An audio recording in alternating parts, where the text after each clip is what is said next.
Good morning সকলকে। With সুমনার নতুন একটা ব্লগে সকলকে অনেক অনেক স্বাগত জানাই। আজ 1 মাস পর আমি ব্লগ দিচ্ছি। তো দেখো, এখন সকালবেলা ঘুম থেকে উঠে আমি মেয়েকে স্কুলে পাঠিয়ে দিয়েছি আর ছাদে এসেছি। কালকে কাঁচা হয়েছিল একটু বেলা করে, তো সেই জন্য দেখো এগুলো শুকায়নি বলে আমি এখন সকাল সকাল এগুলো মেলে দিচ্ছি। আর কি পরিমাণে হাওয়া! আর কি হয়েছে বলো তো, আমি যে ক্যামেরাটা সেট করেছি ফটাস করে দেখি আমার ফোনটা পড়ে গেছে। তারপরে আমি আর ভিডিওটা কন্টিনিউ করিনি, কারণ পড়ে গিয়ে যদি আমার ফোনটা ফেটে যায় বা কোনো রকম খারাপ হয়ে যায় তখন মুশকিল হয়ে পড়বে। মানে মারাত্মক হাওয়া ছিল। তো উপর থেকে সেগুলো মেরে টেলে দিয়ে এসে কিছুটা বিছানা আমার তোলা ছিল, সকালবেলা একটু গোটানো টাইপের ছিল, তো সেই সবগুলো মানে পরিষ্কার করে নিলাম। নিয়ে আমি কিছু ভেতরে ঢুকিয়ে রাখি, আর 2-1টা জিনিস যেগুলো দুপুরবেলা সাধারণত লাগে, আমি আর আমার মেয়ে শুই তো ওই ঘরে দুপুরে, তো সেই জন্য 2-1টা রেখেছি। আর বাদ বাকিগুলো সমস্ত সব আমি খাটের নিচে রেখেছি। রেখে আমি দেখো খাটটা একটুখানি ঝেড়ে একটু টান টান করে নেব। আর আমার ছেলে হাঁটতে গেছে এখন। ওর যেহেতু এখন ফাইনাল পরীক্ষা আসছে, সেই জন্য ওর আর ক্লাস সেরকম হচ্ছে না বলে ও খুব বেশি স্কুলে যাচ্ছে না এখন, ম্যাক্সিমাম টাইমটা বাড়িতেই থাকে। আর ও বাড়িতে আছে তাই বলে কিন্তু কাজ মানে আমার কম না। আমার হাজব্যান্ডের জন্য টিফিন বানাতে হবে। ও স্কুলে গেলে কি হয় যে ওর জন্য আবার আলাদা টিফিন বানাতে হয়, কারণ ও আবার রুটি খায় না। আর আমার হাজব্যান্ড আবার রুটি ছাড়া অন্য কিছু টিফিনে নিয়ে যাবে না।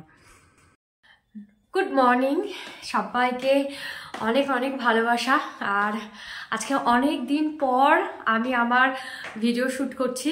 আসলে অনেক দিন আমি ভিডিও শ্যুট করিনি মিনস কেন বলো তো, যে তেমন কোনো গ্রোথ হচ্ছিল না বলে আমি সেরকমভাবে ডিমোটিভেট হয়ে যাই। তো এখন দেখছি আমার চ্যানেলটার বেশ একটু একটু করে গ্রোথ হচ্ছে। তো আমি অনেক দিন ধরে দেখছি আর কি, প্রায় দিন ভাবি যে আমি ব্লগ শ্যুট করব, কিন্তু হয় না।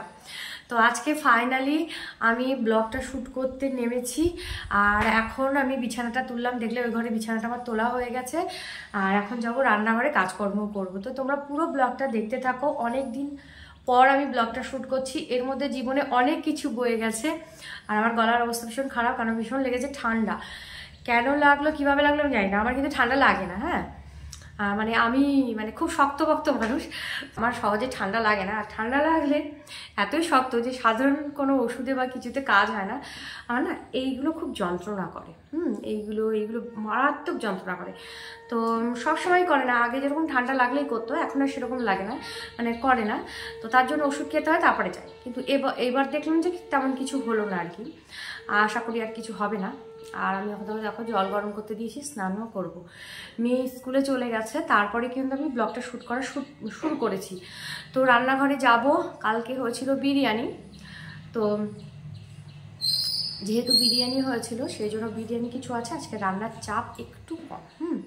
তো কি করছি না করছি দেখতে থাকো আমার ব্লগটা। আর রান্নাঘরে চলে এসেছি। আর দেখো, কালকে বাজার নিয়ে এসেছিলো, তো এদিকে বিরিয়ানি, তারপরে আবার বাজার, সব মিলিয়ে একদম ঘেটে আছি, ঘেটেছিলাম আর কি। সেই জন্য শাক পাতা বলো, যেগুলো পচে যায় সাধারণত শুকিয়ে যাবে, সেইগুলো আমি ফ্রিজে ঢুকিয়েছি, আর বাদ বাকিগুলো এখানেই পড়ে আছে। তো এখনও আমার টাইম নেই এগুলো গোছাবো, কারণ আমার হাজব্যান্ডকে বিদায় দিয়ে মেয়েকে এনে নিয়ে তারপর কিন্তু আমাকে এগুলো গোছাতে হবে। আমি যদি একটুখানিও সময় নষ্ট করি না, তাহলে আমার খুব সমস্যা হয়ে যায়। ওইদিকে আমি আবার ম্যানেজ করতে পারি না। আমার হাজব্যান্ডকে ভাত দিতে হবে, ভাতের সঙ্গে খাওয়ার জন্য তরকারি দিতে হবে, রুটি করতে হবে, আবার রুটির জন্য আলাদা তরকারি করতে হবে। পুরো 10:30টার মধ্যে সমস্ত কমপ্লিট করতে হবে, আবার নিজে গুছিয়ে আমার মেয়েকে আনতে যেতে হবে। তো পুরো ব্যাপারটা করতে আমার অনেকটাই টাইম লেগে যায়। আর আমার একটা পাশটাই গ্যাসের একটা পাশটা না খুব বেশি ভালো জ্বলছে না। সার্ভিস করানো হয়েছে, তবুও জ্বলছে না। একটা গ্যাসের একটা ধারের গ্যাসটাই আমার আর কি সম্বল। যাই হোক, আর আমার খুব বেগুন ভাজা খেতে ইচ্ছে করছিল, তো আমি বেগুন কাটতে বসেছি। বেগুনগুলো আমার অনেক দুটো আমি বেগুন কেটেছি। তো একটা বেগুন একটুখানি পোকা পোকা ছিল, দেখতে পাচ্ছ একটু একটু করে কেটে বাদ দিয়েছি। আর এই বেগুনটা না পুরোটা ভালো। তো বেগুনটা কেটে নিয়ে নুন হলুদও মাখিয়ে ফেলেছি, ধুয়ে নিয়ে তারপর আমার মনে হলো যে বড়ি আছে, তাহলে আমি এটা বড়ি দিয়ে একটা ঝোল তরকারি করি, ভাজা করব না। ভাজা করলে আমার ছেলে আবার বেগুন ভাজা খায় না, সেই জন্য আমি পুরো মানে নুন হলুদ মাখিয়ে ফেলেছি, তারপর আবার ছুরি দিয়ে ছোটো ছোটো করে কেটেছি। কেটে তারপরে নুন হলুদ মাখানো বেগুনটাই আমি ভেজেছি, আবার আলাদা করে আলু কেটে আলাদা করে আলু দিয়ে এটা বড়ি দিয়ে ঝোল করেছি। মাছ দিয়ে করিনি, মাছ দিয়ে করলে আমার ছেলে খাবে না। আর মাছ আজকে আমি করবো না, যেহেতু মাংস অনেকটা রয়ে গেছে। বিরিয়ানি ভাত খুব বেশি নেই, কিন্তু অনেকটা কিন্তু বিরিয়ানি রয়ে গেছে, ওই জন্য আরও সবগুলো বার করলাম না। আর আমি মেয়েকে স্কুলে নিতে চলে এসেছি। স্কুলে এসে দেখলাম বাচ্চাদের প্রজেক্টগুলো এইভাবে সাজানো আছে, তো আমি আর আমার মেয়ে দেখছিলাম। কোন ক্লাস আমি খেয়াল করিনি, লেখা ছিল বাচ্চারা নামের সাথে নিজেদের ক্লাসটাও লিখেছে, তো আমি খেয়াল করিনি। আমি আর মেয়ে বেশ খুঁটিয়ে খুঁটিয়ে দেখলাম বাচ্চারা কি সুন্দর কাজ করেছে। অনেকের আবার মায়েরাও করে দেয়, কিন্তু অনেক বাচ্চারা কিন্তু নিজেরাই সব কিছু করে। আমার মেয়ে যেমন, আমি কোনো কিছুতে অত বেশি হেল্প টেল্প করি না, ও যা পারে নিজের মতন করেই করে। এতে বাচ্চাদের ক্রিয়েটিভিটিটা বাড়ে, নিজেরা করা, নিজেদের মাথা ঘামানোর একটা ব্যাপার চলে আসে। তো অনেকক্ষণ ধরে ধরে দেখছিলাম কে কী করেছে, আর আমার মেয়ে ভীষণ এক্সাইটেড ছিল এগুলো দেখে। বাড়িতে এসে আবার নিজে নিজে মানে করতে শুরু করেছে যে আমিও মাম্মা এগুলো করব। তো যাই হোক, ওখান থেকে বেশ খানিকটা সময় আমি থেকে তারপরে বাড়ি এসেছি। বাড়ি এসে সমস্ত সব গুছিয়েছি, আর ইতিমধ্যে আমি কিন্তু ভুলেও গেছি যে আমি ব্লগ করছিলাম। তারপর আবার আমার ছেলে মানে ওর বলছে আমার পড়তে ভালো লাগছে না, একবার এর কাছে একবার ওর কাছে ফোন করে করে বেড়াচ্ছে, আর অনেকক্ষণ ধরে ধরে কথা বলছে।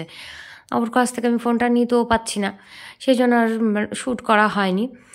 তো ফাইনালি ফোনটা পেলাম, মানে ফোনটা পেলাম না, জোর করে কেড়ে নিয়ে আসলাম আর কি। বললাম এবার তুই পড়। আর আর আমি দেখো রান্নাঘরের বাসন টাসন সব মেজে ফেলেছি, অনেকগুলো বাসন হয়েছিল। সকালে কিন্তু কোনো বাসনই ছিল না, কিন্তু বেলায় যেই সমস্ত সব কালকে রাত্রের খাবার টাবারগুলো শেষ হলো, আর দেখলাম অনেকগুলো বাসন বেরিয়ে গেল। কালকে চিকেন চাপও করেছিলাম, আর তার সাথে বিরিয়ানি করেছিলাম। তো যাই হোক, সমস্ত সব কাজ কমপ্লিট হয়ে গেছে। আর রান্না কম হলেও আজকে কিন্তু প্রচুর কাজ ছিল, বেশ কিছু কাছাকাছি করেছি, মানে পুরো কাজ শেষ হতে হতে আমার আজকে অনেকটা বেলা হয়ে গেছে। কালকে রাত্রে আমি একটু বেরিয়েছিলাম, বললাম না বিরিয়ানি রান্না করেছি, তার আগে কিন্তু আমি একটা মানে বিরিয়ানির মশলা টশলাগুলো সমস্ত সব ম্যারিনেট করে আমি বেরিয়েছিলাম একটুখানি শপিংয়ে বলতে আমার একটা লেগিংস কেনার ছিল। সত্যি কথা বলতে আমার লেগিংস না হলেই আর হচ্ছিল না, তো বেশ কয়েকটা কিনতে গিয়েছিলাম। তো এখানে আমাদের এখানে একটা কি বাজার বলে, সম্ভবত এম বাজার আর কি, এম বাজার না কি বেশ একটা আর কি হয়েছে, যাই হোক আমি ভুলে গেলাম। তো এই একটা লেগিংস কিনে নিয়ে এসেছি।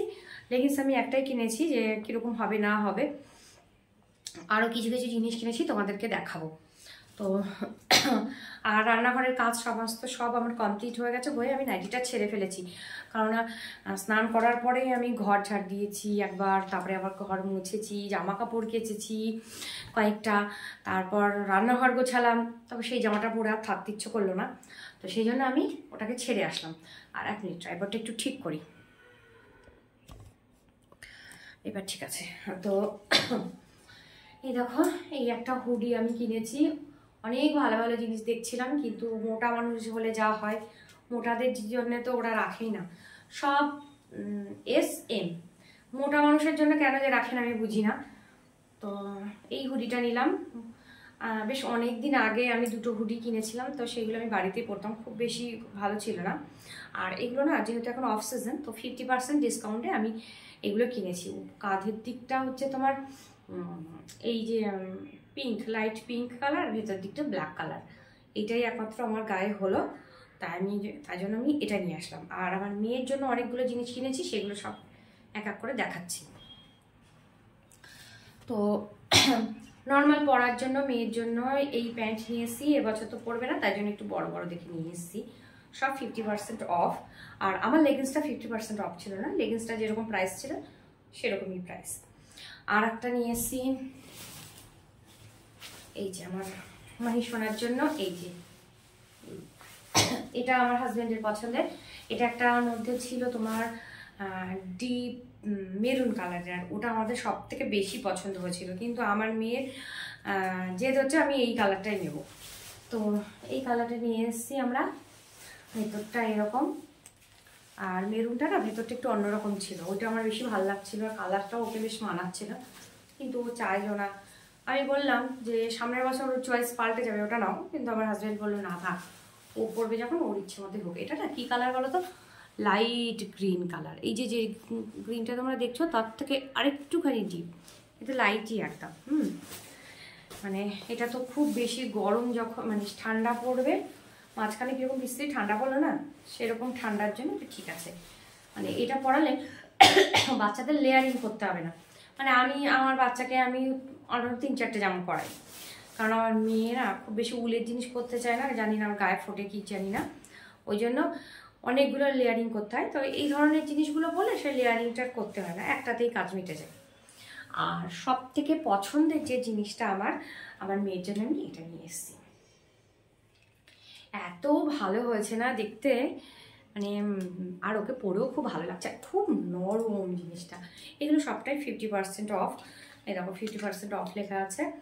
আর এটার দাম ছিল তোমার 800 টাকা, তো 700 টাকা হয়েছে। আর এটার দাম ছিল, ও এটার প্রাইসটা একটা কেটে দিয়েছে, এটাও ওরকম 400-450 মতো পড়েছে। তো এই হলো আমার বাজার। আর তো আজকের মতো এইখানেই শেষ করছি। ভালো লাগলে প্লিজ লাইক কমেন্ট শেয়ার করে দিও, আর প্লিজ সাপোর্ট করো। মাঝে আমি একদম ডিমোটিভেট হয়ে গিয়ে অনেক দিন ভিডিও দিইনি, তো আবার ভাবছি কন্টিনিউ করব, তো দেখা যাক। তো আজকের মতো বিদায় নিচ্ছি, আবার দেখা হবে নতুন কোনো একটা ব্লগে।